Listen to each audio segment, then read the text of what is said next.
¿Cómo le va? ¿Qué dice? Muy buenas tardes, bienvenidos aquí a la pantalla de C5N. En una jornada distinta, porque lo que estamos rememorando, donde nos estamos de alguna manera, yo diría, comprometiendo nuevamente es lo que ha sucedido en la Argentina hace 20 años, ni más ni menos que eso. Y hablamos de un estallido social y de imágenes que han quedado en nuestra retina por siempre y que probablemente uno profese, si me permite el término, vinculado obviamente a lo que pasó y no debe pasar nunca más en nuestro país, a pesar de que hoy eso es prácticamente una pregunta. ¿Acaso lo que sucedió en la Argentina allá por el año 2001 ha sido un conglomerado de elementos que uno estima podrían no volver a reunirse en este presente tan traumático, tan árido que nos toca transitar? Es una pregunta que vamos a analizar a lo largo de este programa. ¿Cuántos puntos de aquel 2001 podrían resurgir eventualmente? Y sobre todo, ¿qué relación establecemos quienes de alguna manera tenemos esa especie de recordación permanente, ¿no? Yo siempre digo que las crisis de carácter económico, que trasuntan en crisis sociales prácticamente siempre, han dejado en la Argentina una memoria histórica, pero también un legado realmente lamentable, el legado de la pobreza y el legado de la indigencia. Nadie lo dice porque tenemos la falsa sensación de que de aquel 2001 después se salió, obviamente, vinculado a un proceso de crecimiento, de desarrollo, vino el kirchnerismo y cambió de fase lo que uno podía considerar que era la matriz económica hasta ese momento. Y sin embargo, hoy empezamos a notar de que subsisten, de que han, de alguna manera, sobrevivido algunos sectores de la sociedad en términos de, obviamente, los intereses que han cifrado en aquel momento y en este. Y por eso quiero empezar este comentario preguntándole, y para usted y para esta tarde, ¿a qué referencia 2001? ¿Cuáles son las imágenes que usted tiene? ¿Cuál es aquel relato, aquel diálogo?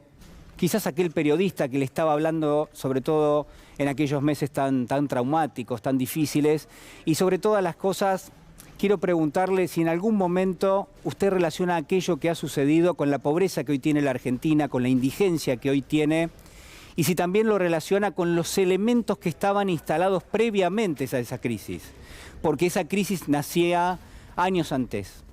Había nacido ya hacía muchísimo tiempo y el germen de esa crisis se venía manifestando una y otra vez. Y esta es la lectura que quiero proponerle en esta tarde. 2001 no es solamente una sucesión de eventos que termina de la peor forma en la Argentina. No es solamente eso que conforma un legado lamentable para nuestro país, que es el de la desigualdad social. Es mucho más que eso, no es solamente estas imágenes que yo tengo a mis espaldas, a pesar de que sí, permanentemente tenemos que volver a ellas porque son el epicentro de lo sucedido, porque son el emergente, aquello que va a pervivir a lo largo de las próximas décadas en nuestro país. Pero hay que preguntarse, ¿no? ¿De dónde había surgido semejante desigualdad social? ¿De dónde había llegado a esa instancia la enorme crisis con saqueos, con lo que eran movilizaciones que en algún punto eran desatendidas incluso por el propio gobierno en aquel momento? Y quizás acá empieza a tejerse otra historia, porque habrá que preguntarse cuál era la actitud que había tenido aquel gobierno con la enorme desigualdad social, con, incluso le digo más, con ese programa económico que había nacido muchísimos años antes, del cual muchos argentinos estaban enamorados y elegían mirar para otro lado lo que eran las cifras en términos de la productividad, en términos de la inclusión de millones de argentinos que habían quedado afuera sistemáticamente a lo largo de los años en esa década del 90. Una sociedad que estaba totalmente enamorada de los espejitos de colores que vendía el sistema financiero internacional. Una Argentina que de a poco salía de su situación inédita en términos de la inflación, y que quizás en un primer momento, acompañó una medida que resultaba a todas luces sumamente audaz, que era atar un peso a un dólar, como si fuese tan fácil. Y a lo largo de los años lo que se iba viendo es que el desempleo iba subiendo en la Argentina, que al mismo tiempo, en gran medida, la pobreza iba creciendo, lentamente, pero iba creciendo al fin, y que en términos generales la desigualdad se iba haciendo un lugar cada vez más importante. Veníamos de la década del 80, que ya había tenido toda una una vuelta, podríamos decir, de una generación de pobreza de la cual no se había salido del todo. Y sin embargo, nuevamente la Argentina elegía, en este caso, un programa económico que iba a excluir a millones de argentinos. La secuencia, por supuesto, usted sabe cómo termina, y en todo caso la pregunta es si definitivamente terminó una vez que pasó ese año 2001-2002. Si en todo caso las bases de lo que vimos después no sobrevivieron en algún punto, en algunas cuestiones centrales que podríamos incluso discutir relacionado con lo que es en este momento histórico la política, lo social, lo financiero, la enorme deuda que enfrenta la Argentina de aquí en adelante. Miren, lo que yo quiero esta tarde es proponerle una hipótesis. Esa hipótesis dice que hay muchos elementos que estuvieron presentes durante muchísimo tiempo y que fueron generando esta crisis de la cual usted tiene imágenes en este momento, la crisis del 2001, que todavía sobreviven en la sociedad argentina, que todavía pugnan por manifestarse en términos de los intereses y buscan imponerse en función de la realidad que enfrentan miles y millones de personas en nuestro país. La pobreza y la indigencia es un legado que ha quedado en la Argentina, por más que ha habido ciclos de reducción importante. De todas maneras, siempre ha sido cada vez más complicado salir de las situaciones de crisis que la Argentina ha generado. Esto que no se dice, porque tenemos siempre la falsa idea de que hay rebotes en la economía y que eso trasunta también en rebotes en lo social, que de pronto hay millones de personas que están bajo la línea de pobreza y que si hay crecimiento económico, bueno, rápidamente esos millones de personas van a salir a la superficie. La verdad que eso no opera, que no ha existido nunca en la Argentina, que cada vez que hemos tenido una crisis a lo largo de las últimas décadas, ese piso histórico de la Argentina en términos de la pobreza y de la indigencia se ha engrosado y ha sido muy difícil dar marcha atrás. Resumo todo esto en una pregunta que es la siguiente. ¿Cuál fue en aquel momento el programa económico que impactó de lleno en la realidad social de la Argentina? ¿Cuál fue el programa económico que fue excluyendo a muchísimas personas? Y sobre todo, ¿cuál fue la actitud del gobierno de turno a propósito de lo que eran los indicadores que estaban mostrando que a la gente le costaba llegar a fin de mes y que la pobreza y la indigencia eran una realidad cada vez más dura y cada vez más difícil de enfrentar? Y la realidad lo que mostró es que los gobiernos, aquellos gobiernos que lamentablemente acompañaron todo este ciclo de crisis social, que ha trasuntado, creo yo, inevitablemente en un legado en la Argentina, lo acompañaron con indiferencia, lo acompañaron con directamente un reporte a las altas esferas del sistema financiero internacional. A donde se iba a dar explicaciones era el Fondo Monetario, donde se iba a dar explicaciones eran los bancos de inversión de los Estados Unidos. No se iba a dar explicaciones al pueblo y no se iba a dar explicaciones a aquellos que estaban sufriendo un programa económico que excluía a millones de argentinos. Lo voy a resumir solamente en esto que ustedes van a ver a Patricia Bullrich. Sí, la misma Patricia Bullrich que hoy pugna por introducir lo que es nuevamente un programa económico que ha fracasado históricamente en la Argentina, cuando allá por el año 2001 defendía estas políticas. ¿Qué dijimos? Vamos a poner una regla fuerte. Déficit cero. Vivimos con lo que recaudamos. Esta regla implica hoy un esfuerzo y un sacrificio al 30% de los jubilados. ¿Pero era necesario recortarle a los jubilados? Pues es una medida súper extrema. Terrible, pero sí, muy dura. Pero un dirigente cuando está en el gobierno y tiene que tomar decisiones fuertes porque sabe las consecuencias que puede tener no tomarlas, las tiene que tomar. Porque íbamos a terminar muy mal. ¿Pero cuál es la audacia? Débiles con los poderosos y fuertes con los débiles. Tomar una medida de alguna forma heroica. ¿Ser audaz con los jubilados? Los hechos que fueron generando la desconfianza, se los hacen cargar sobre las espaldas de los que menos tienen, es un error. Yo estoy de acuerdo con el déficit cero, estoy de acuerdo con las cuentas ordenadas, estoy de acuerdo que no se puede gastar más de lo que se tiene, pero colocar como variable de ajuste a los jubilados argentinos del gasto del Estado me parece un acto de una injusticia soberana y una falta de creatividad, de decisión. Yo hubiera cargado definitivamente este ajuste sobre la espalda de los que más tienen, como hacen cualquier país serio y responsable del mundo. Por favor, de una vez por todas, terminemos la brecha y el ajuste alguna vez en la historia para este lado. Bueno, y es el ciclo que se repite, ¿no? Pero qué claro algunos que lo tienen, qué claro que lo tenía el expresidente Néstor Kirchner, vinculado obviamente con cuestiones que lamentablemente están nuevamente entre nosotros. Seguimos definiendo cómo va a enfrentar la Argentina en adelante un mega endeudamiento generado por el gobierno anterior. La Argentina siempre tuvo deuda desde que uno tiene historia, ¿no? Y que tiene al mismo tiempo y esa memoria histórica, ¿no? Siempre hubo una deuda que negociar con las altas esferas internacionales desde hace 100 años. Y probablemente el problema no sea tanto lo cuantitativo, sea que esa deuda es permanentemente un chantaje. ¿A qué? Bueno, a entregar la soberanía en función de las políticas económicas que pueden y que no pueden tomarse. Lo que estaba definiendo en ese diálogo Néstor Kirchner con Patricia Bullrich era justamente eso. ¿Qué recomendaban en aquel momento aquellos que le pedían a la Argentina que pague la deuda y que como no tenía recursos para hacerlo, porque desde que asumió el primer día Raúl Alfonsín, lo persiguieron al gobierno, a todos los gobiernos, para que se pague la deuda independientemente de lo que había sido la realidad en la Argentina en la década del 70, esa violencia, esa verdadera noche oscura? Independientemente de eso, los poderes económicos lo persiguieron a un gobierno tras otro permanentemente en la Argentina para que pague la deuda y si no pagaba, bueno, tenía que aplicar las políticas que ustedes veían allí que se estaban discutiendo. ¿Y cuáles eran esas políticas? Bueno, el déficit cero, claramente. Lo que no se dice es cómo llegar a ese déficit cero.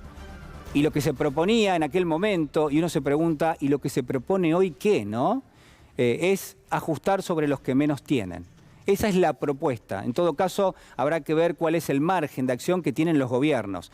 Y precisamente vinculado a este tema, porque por eso yo digo qué importante que es no solamente repasar las imágenes, no solamente hacer una arqueología del pasado, sino además tratar de ver cuáles eran las políticas que habían sostenido hasta ese mismo momento una situación totalmente, creo yo, indefendible si uno miraba los datos de pobreza y de indigencia, los datos del desempleo, los datos de la desigualdad social, indefendible muchísimos años antes.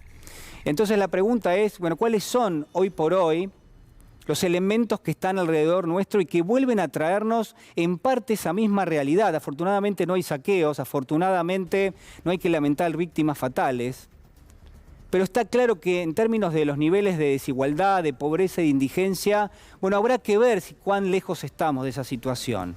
Después de 2 años de pandemia, después de 4 años de políticas totalmente regresivas con los que menos tienen, habrá que ver qué distancia nos separa de aquel momento. Nos vemos muy lejos, nos gusta hacer la arqueología del pasado, pero habrá que preguntarse en todo caso si muchos de esos elementos que están dando vueltas en este momento y que analizamos escindidos de aquella realidad, si no guardan una relación directa, si no provienen directamente de los mismos intereses que una y otra vez intentan imponerse y que después, una vez que tenemos la crisis lanzada, una vez que tenemos la situación que no se puede afrontar de ninguna manera, se lavan las manos y miran para otro lado.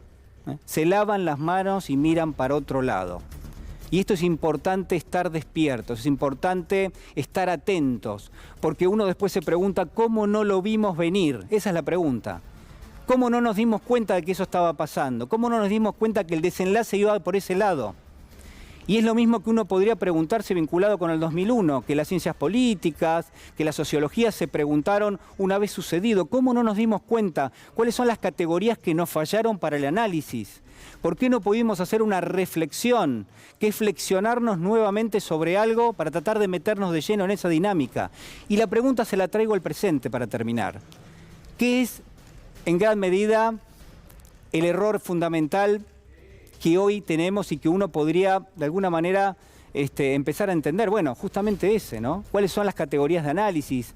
¿Cómo analizamos, por ejemplo, que un gobierno que heredó una deuda fenomenal con el Fondo Monetario Internacional, que ha visto restringido enormemente su autonomía en términos de la soberanía para tomar decisiones de carácter político y de carácter económico, que un gobierno que va a ir al Congreso y que fue al Congreso a tratar de que le aprueben un presupuesto, algo tan triste, tan llano para las ciencias políticas como puede ser un presupuesto donde están los números de ejecución, que se lleve un rechazo por parte de la oposición política cuyo espacio generó semejante irresponsabilidad en términos de la deuda. ¿Cómo puede pasar? Y la respuesta hay que buscarla en las imágenes que ustedes están viendo.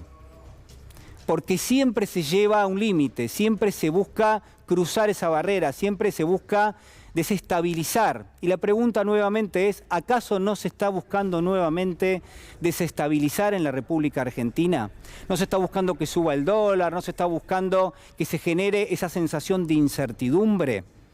Mire, es muy importante relacionar aquello que ustedes ven en pantalla, aquello que ha sucedido en el tiempo, 20 años de ese momento, a lo que está sucediendo hoy. Es importantísimo. Y las cuestiones no pasan por azar tampoco. Me parece que hay que tomar en gran medida ese elemento y analizarlo. Lo hacía hace apenas algunas horas aquí en C5N el ministro del Interior, Guado de Pedro. Escúchelo. El 19 y 20 de diciembre la sociedad se cansó de la mentira, la sociedad se cansó de la manipulación, la sociedad se cansó de esas fuerzas políticas que llegan con el marketing, que llegan mintiendo y cuando tienen que gobernar, gobiernan en contra de lo que plantearon. Para mí fue un nunca más, fue un que se vayan todos, de una clase dirigente que utilizó la política para enriquecerse, utilizó la política para ir en contra de la felicidad del pueblo.